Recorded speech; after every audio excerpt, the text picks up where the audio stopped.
ఈ సుదీర్ఘ కాలయానంలో వెలుగు నీడలు ఎప్పటికీ శాశ్వతంగా ఉండిపోయేవే. ఎప్పుడు వెలుగును కోరుకున్నా, అలాగే చీకటిని కోరుకున్నా మన కోరిక కోరికగానే ఉండిపోతుంది కానీ తీరనే తీరదు. అనుబంధాలను పేరుతో పెంచుకోవటం, బాధతో తెంచుకోవటం మామూలుగా జరిగేదే. పోయిన మనిషి మళ్ళీ రావటం జరగదని తెలిసినా మనసు క్షోభించకుండా ఉండదు. లత నిష్క్రమణ శాంతమ్మ గారిని చీకున పడేసింది. ఉండో లేకో ఆవిడ గుట్టుగా అందరినీ పెంచి పెద్దవాళ్ళను చేశారు. ఇంతమంది ఉన్నారు, వీళ్ళని పెద్దవాళ్ళను చేసేదట్లాగా అని ఆవిడ ఎప్పుడూ దిగులు పడలేదు. సారథి మూలంగా తమ కుటుంబం నిలబడిందని ఆవిడ ఎంతగానో సంతోషపడ్డారు. తమ కష్టాలు తీరిపోయాయని కూడా అనుకున్నారు. కానీ అవి తీరిపోవటానికి, తిరిగి రావటానికి ఒక సమయం నిర్ణయించలేదుగా. అత్తయ్య, కుదుటపడిన మీ ఆరోగ్యాన్ని మళ్ళీ మొదలకు తీసుకొస్తున్నారు. ఎప్పుడు ఇలా దిగులు పడుతూ కూర్చుంటే ఎట్లా చెప్పండి అంటూ పద్మ అత్తగారిని సాధ్యమైనంత వరకు లత ఊహల నుంచి తప్పించటానికి ప్రయత్నము చేస్తుంది. ఈ అశాంతి వాతావరణంలో పద్మ చదువు ఎక్కడ కుంటుపడుతుందోనని సారథి కూడా బింకంగా లతను మర్చిపోయినట్లే మెలుగుతున్నాడు. భర్తకు అత్తగారికి మధ్య తాను నిలబడి ఎవరి మనసును నొప్పించకుండా మునుపెన్నడూ చూపని ఒక ప్రత్యేకమైన శ్రద్ధతో చూడసాగింది పద్మ. లత ఇన్ని కష్టాలు అనుభవిస్తున్నా తనకు తెలియనివ్వనట్లే రవిని గురించి కూడా వాళ్ళేమైనా తన దగ్గర దాస్తున్నారేమోనని శాంతమ్మ గారికి అనుమానం వచ్చింది. సారథిని నిలదీసి, అసలు వాడేం చేస్తున్నాడు అని అడిగారు. వాడికేమిటి, నిక్షేపంలో ఉద్యోగం చేసుకుంటున్నాడు. నా మీద నమ్మకం లేదమ్మా అన్నాడు సారథి. కొడుకు అంత ఇదిగా చెబుతుంటే ఆవిడ మారు మాట్లాడలేకపోయింది. సారథి శేఖర్కు ఉత్తరం రాశాడు. అతను గీతను వెంట పెట్టుకుని అందరినీ పలకరించి లత బ్రతుకు బద్దలైపోయినందుకు తన సానుభూతిని, సంతాపాన్ని వ్యక్తం చేశాడు. సారథి అతని 2 చేతులు పుచ్చుకుని, బావా, ఇక నాకు మిగిలింది ఒకే ఒక్క చెల్లాయి, గీత. ఇంతకంటే నేనేమీ చెప్పలేను అంటూ చిన్నపిల్లవాడిలా ఏడ్చేశాడు. గీత నా ప్రాణం బావా, ఇంతకంటే నన్నేం చెప్పమంటావు అని చెప్పి శేఖర్ ఆ రోజే పనుందంటూ వెళ్ళిపోయాడు. తన తోబుట్టింది ఇంత చిన్న వయసులోనే ఇంత దారుణమైపోవటం గీత భరించలేకపోయింది. తల్లిని కొన్నాళ్ళు తను తీసుకెళ్ళి తన దగ్గర ఉంచుకుంటానంది. అమ్మకు ఇష్టమైతే అలాగే చేయమ్మా అన్నాడు సారథి. గీత నీళ్లు పోసుకుంది. 5వ నెల. పురుడు పోసుకునే వరకు ఇక్కడే ఉండమ్మా అన్నారు శాంతమ్మ గారు. లేని లతను ఆవిడ ఉన్న గీతలో చూసుకుని తృప్తి పడుతున్నారు. ఆయనకు వంట చేత కాదు, హోటల్లో అసలు తినరు. నువ్వే రామ్మా అక్కడికి, వెళదాం అంది గీత. ఆవిడ చివరకు గీతతో కూడా వెళ్ళటానికి నిర్ణయించుకున్నారు. అత్తగారు వెళుతుంటే పద్మ నీరసపడిపోయింది. అత్తయ్య ఈ ఇంట్లో ఉంటే నిండుగా ఉండేది. ఇంటికి తాళం పెట్టి మనం చెరో పక్కకి వెళ్ళాలంటే బాధగా ఉందండి అంది. జరిగేది చూస్తూ ఉండటం కంటే మనం ఏమీ చెయ్యలేము పేలవంగా నవ్వి అన్నాడు సారథి. శాంతమ్మ గారు గీత వెంట వెళ్ళారు. వాళ్ళు వెళ్ళిన తర్వాత ఆ ఇంట్లో నిర్లిప్తత ప్రవేశించింది. పద్మను వంటజోలికి పోనిచ్చేవాడు కాదు సారథి. ఒక పనిపిల్లను పెట్టి తనే పద్మకు అన్నీ సమకూర్చి పెట్టేవాడు. పద్మకు ఇది ఇష్టం లేకపోయినా తప్పలేదు. సారథి పట్టుదల అలాంటిది. ఇలా 2 నెలలు బరువుగా గడిచాయి. సారథి యాంత్రికంగా ఉద్యోగానికి వెళ్ళి వస్తున్నాడు. పద్మ శ్రద్ధగా చదువులో మునిగింది. శాంతమ్మ గారు గీతకు నెలలు నిండగానే శేఖర్కు నచ్చచెప్పి గీతను వెంట పెట్టుకుని తిరిగి వచ్చేశారు. పద్మ సంతోషపడింది. గీత విశ్రాంతిగా గడపటానికి అన్ని ఏర్పాట్లు చేసింది. వేసవికి తనకు 2 నెలలు సెలవు ఉంటాయని, మీ అందరినీ చూడటానికి వస్తున్నానని వ్రాశాడు రవి. ఈ వార్త తెలిసిన దగ్గర నుంచి ఆ ఇంట్లో అందరి కళ్ళల్లోనూ నూతనోత్సాహం ప్రవేశించింది. అతని రాక కోసం 1000 కళ్ళతో ఎదురు చూడటం మొదలుపెట్టారు. అందరూ ఎదురు చూసిన రోజు రానే వచ్చింది. రవిని రైల్వే స్టేషన్కి వెళ్ళి స్వాగతం పలికి తీసుకొచ్చాడు సారథి, పద్మ కలిసి. రవి ఎంతో మారిపోయాడు. నూనుగు మీసాలకు ఒక నల్లని రూపం ఏర్పడింది. ఇదివరకటి కంటే నున్నగా తేటగా ఉన్నాడు. Ravi, I'm very proud of you అన్నాడు చిలిపిగా కన్నీటి మధ్య మసకగా కనిపిస్తున్న పద్మను చూస్తూ.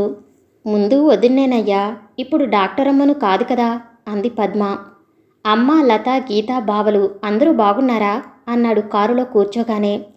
లత సంగతి ఎలా చెప్పాలో ఆ ఇద్దరికీ అర్థం కావటం లేదు. గీత ఇక్కడే ఉందిరా, ఇప్పుడు ప్రసవించే రోజులు, అమ్మ ఆరోగ్యంగానే ఉంటుంది. లత అంటూ చెప్పలేక తల దించేసుకున్నాడు సారథి. లతకేమైందన్నట్లు ప్రశ్నార్థకంగా చూశాడు రవి.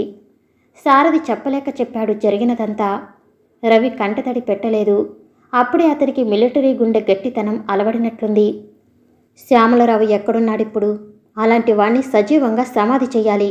నిలబెట్టి కాల్చెయ్యాలి. పోషించలేనివాడు, భార్యను సుఖపెట్టలేనివాడు అసలు పెళ్ళెందుకు చేసుకోవాలి? ఆ క్షణంలో రవికి శ్యామలరావు కనిపిస్తే అన్నంత పని చేసేవాడనుకున్నారు సారథి, పద్మ ఇద్దరూ. ఇంటికి వెళ్ళగానే శాంతమ్మగారు కాసేపు నవ్వి, కాసేపు ఏడ్చి నానా హైరాణ పడిపోయారు. మేమిప్పుడు గుర్తొచ్చామా అన్నయ్య అంటూ గీత కూడా కంటతడి పెట్టుకుంది. రవికి లత ఉదంతం బాగా కలిగిస్తున్నా బయటికి టీవీగా కనిపిస్తున్నాడు. హిందీ, ఇంగ్లీషు భాషలను అనర్గళంగా మాట్లాడుతున్నాడు. పండుగంటే ఎక్కువగా 10 రకాల వంటలు పద్మ అత్తగారితో కలిసి చేసింది. చాలా రోజుల తర్వాత మళ్ళీ ఈ ఇంట్లో ఆనందం వెల్లివిరిసింది. వాళ్ళ తృప్తి కోసం రవి నవ్వుతూ మాట్లాడుతూ ఆ రోజంతా గడిపేశాడు. రవి అందరికీ బట్టలు తీసుకొచ్చాడు.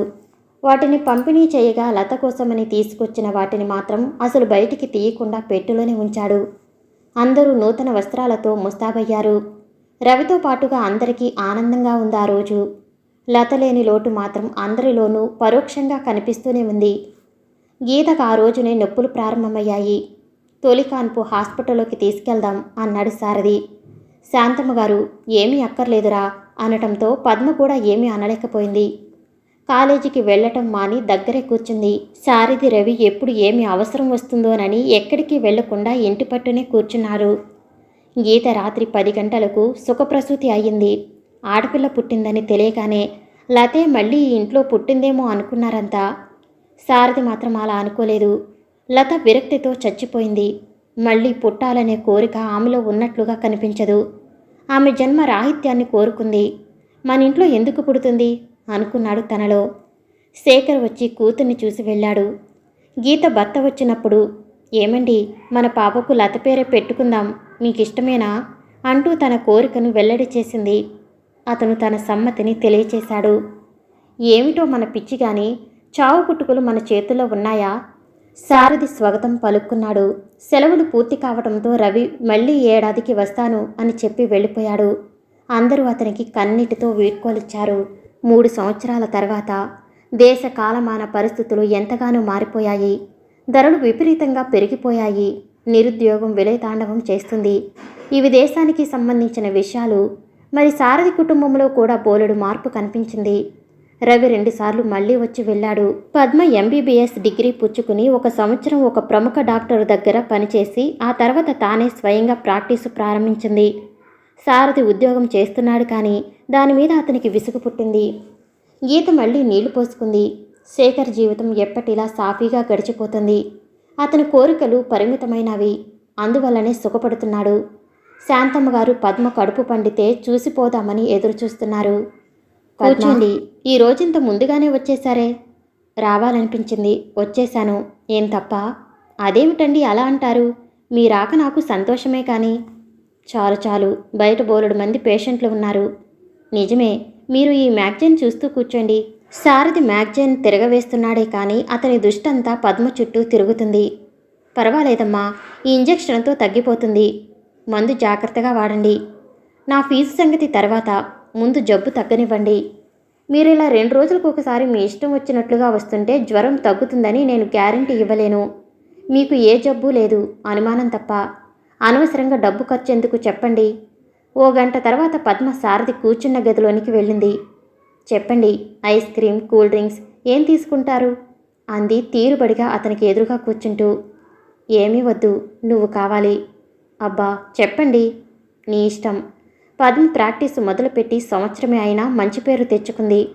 డాక్టర్ పద్మ ఇప్పుడు చాలామందికి తెలుసు. ఉన్నవాళ్లకు ఒక రీతిగా, లేని వాళ్లకు ఒక విధంగా వైద్యం చేయటం ఆమెకు తెలియదు. డబ్బు లేని కారణంగా తన దగ్గరకు వచ్చిన వారినెవ్వరినీ ఆమె తిప్పి పంపదు.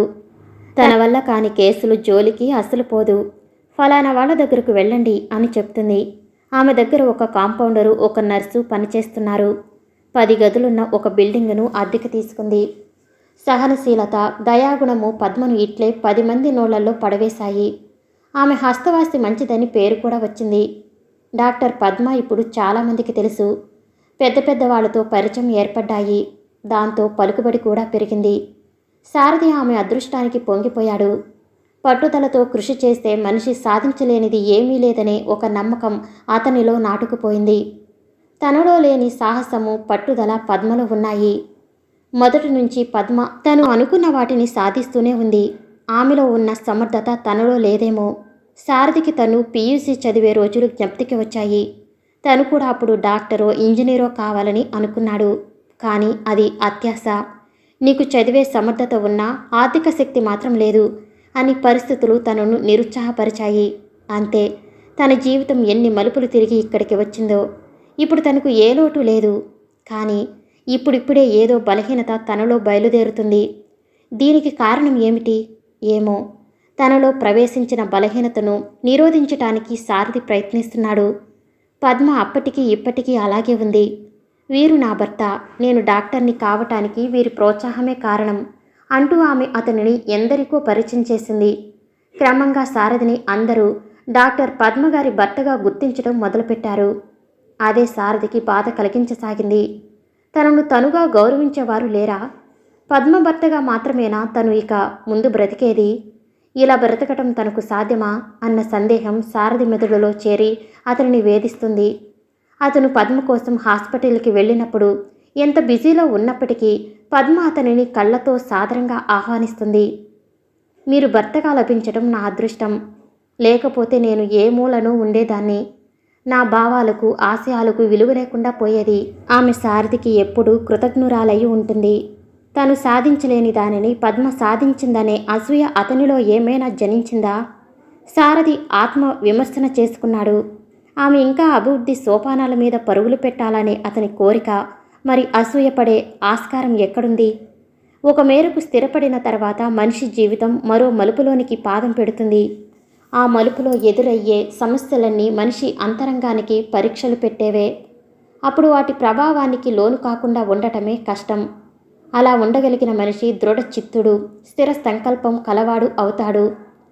సారథిని ప్రస్తుతం పీడిస్తున్న సమస్య కూడా ఇలాంటిదే. తన వ్యక్తిత్వానికి పదును పెట్టుకోవటమో, తను కూడా ఒక మామూలు మనిషిలా ప్రవర్తించటమో అతను తేల్చుకోవలసిన సమయం ఆసన్నమైంది.